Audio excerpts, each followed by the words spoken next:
মাননীয় মুখ্যমন্ত্রীর অনুপ্রেরণায় আগামী দিনে অনুষ্ঠিত হবে লোন মেলা।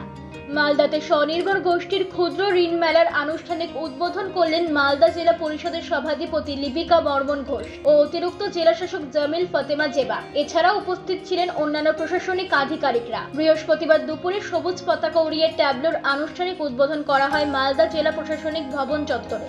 মালদা জেলা পরিষদের সভাধিপতি লিপিকা বর্মন ঘোষ বলেন, শনিবার গোষ্ঠীর ক্ষুদ্র ঋণ মেলা অনুষ্ঠিত হবে মালদায়। মানুষকে সচেতন করতে ট্যাবলো পরিক্রমা করবে মানিকচক, রতুয়া, হরিশ্চন্দ্রপুর, কালিয়াচক সহ বিভিন্ন ব্লকে। পশ্চিমবঙ্গ সংখ্যালঘু উন্নয়ন ও বৃত্ত নিগম দপ্তরের আয়োজনে সংখ্যালঘু স্বনির্ভর গোষ্ঠীদের ঋণ প্রদান করা হবে লোন মেলার মাধ্যমে। এই বিষয়ে মানুষকে সচেতন করতে বিভিন্ন ব্লকে ঘুরে প্রচার চালাবে লোন মেলার ট্যাবলো।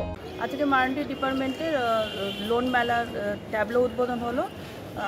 আজকে এবং কালকে মানিকচক এবং রতুয়া 2 এ ট্যাবলোটি ঘুরবে এবং কাল পরশু হরিশ্চন্দ্রপুর 2 এবং কালিয়াচক 1 এ ট্যাবলোটি ঘুরে প্রচারিত। মালদা থেকে বলাই পোদ্দারের report, U Bangla TV. U Bangla TV হৃদয় ছুঁয়ে যায়।